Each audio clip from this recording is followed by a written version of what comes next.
हरि ओम मित्रों, गायत्री ज्ञान गंगा में आप सभी का एक बार फिर से स्वागत है। मित्रों, आज हम बात करने वाले हैं, यदि आप प्रतिदिन गायत्री मंत्र का मानसिक जाप करते हैं तो आपको कौन कौन सी शक्तियां प्राप्त होती हैं तथा आपके साथ क्या घटित होता है। आज हम इसी के बारे में बात करेंगे। मित्रों, गायत्री मंत्र एक महामंत्र है और इस गायत्री के अंदर 24 देव शक्तियों का वास माना गया है। मित्रों, गायत्री मंत्र हिंदू शास्त्रों में इसकी महिमा बहुत ही अधिक है। किसी भी कार्य को करने से पहले माता गायत्री से अनुमति लेनी आवश्यक होती है। किसी भी साधना को शुरू करने से पहले भगवान भोलेनाथ और माता गायत्री का उपासना करना बहुत ही आवश्यक माना गया है।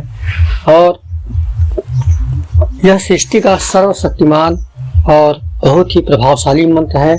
इस मंत्र से संसार के समस्त कार्य सिद्ध हो सकते हैं। मित्रों, जैसा कि हम जानते हैं गायत्री में किन किन देव शक्तियाँ, कौन कौन सी देव शक्तियाँ विद्यमान रहती हैं, उसके बारे में जान लेते हैं।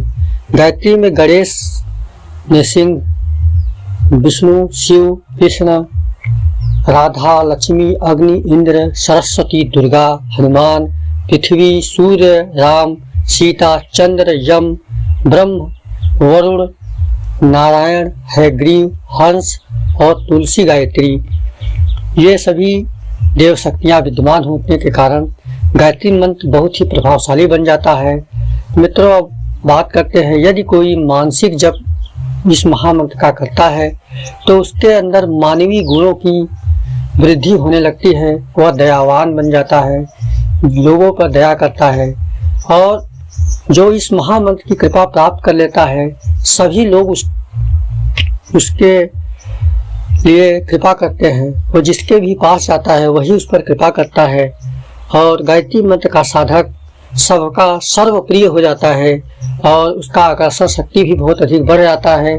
समाज में उसकी मान, प्रतिष्ठा, ख्याति दिनों दिन बढ़ती जाती है और उसके सारे कार्य सिद्ध होते चले जाते हैं। गायत्री माता की कृपा से ऐसा साधक त्रिगुणातीत हो जाता है, अर्थात तीनों गुणों से ऊपर हो जाता है।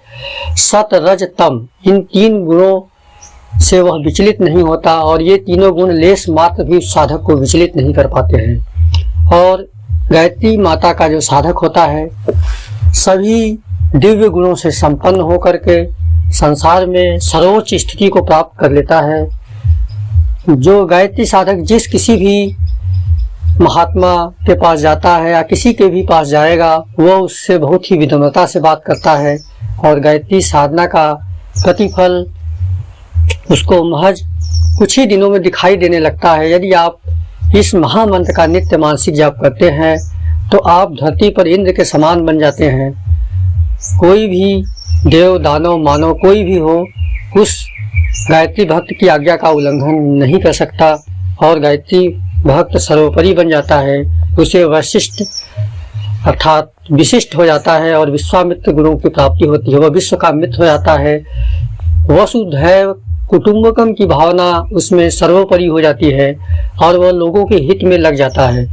वह अपने बारे में कम और समाज के बारे में अधिक सोचता है। गायत्री का साधक लोक कल्याणकारक हो जाता है।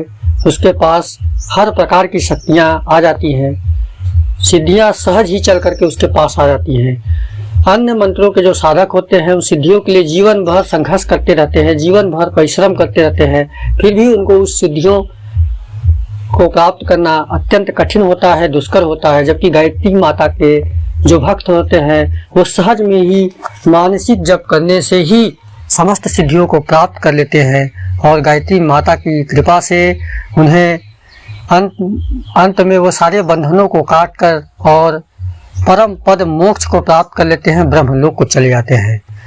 गायत्री मंत्र एक ऐसा मंत्र है जिससे ब्रह्म वर्चस्व की प्राप्ति होती है। ब्रह्म वर्चस्व यानी ब्रह्म का तेज, और जिस किसी भी साधक में यह ब्रह्म का तेज आ जाता है वह साधक सर्वोपरि हो जाता है, सर्वश्रेष्ठ हो जाता है। तो मित्रों, यदि आप गायत्री मंत्र का जाप करते हैं नित्य मानसिक, तो आपके अंदर भी ऐसे ही गुण आ जाएंगे, आप लोक कल्याणकारक हो जाएंगे, इसमें कोई संदेह नहीं है। तो मित्रों, हमारी जानकारी आपको कैसी लगी जरूर बताइएगा। जय माँ गायत्री, जय गुरुदेव, हरि ओम।